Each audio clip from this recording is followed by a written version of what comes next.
Hi friends, అదృష్టం తలుపు కొడితే ఆలస్యం చేయకుండా తీయాలి. ఎందుకంటే అది మళ్ళీ రావడం చాలా కష్టం. అనగనగా వారణాసిలో ఉంటున్న కృష్ణమోహన్కు పురాతన కాలం నాటి పుస్తకం ఒకటి దొరికింది. అతడు ఆ పుస్తకాన్ని అటూ ఇటూ తిరిగేసి ఒక పేజీ దగ్గర ఆగి చదివాడు.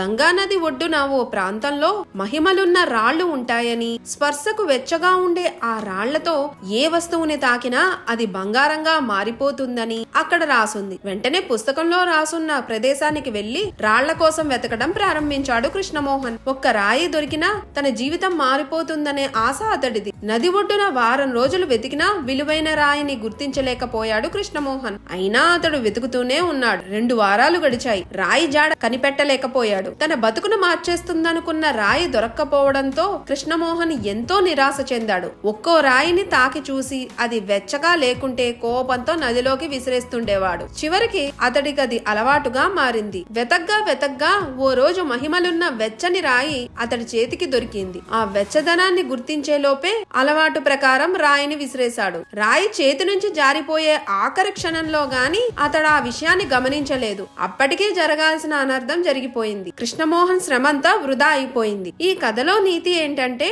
అవకాశాలు అరుదుగా వస్తుంటాయి. వాటిని ఎంతో జాగ్రత్తగా గుర్తించి సద్వినియోగం చేసుకోవాలే తప్ప ఏమాత్రం అలక్ష్యంగా వ్యవహరించినా చేజారిపోతాయి.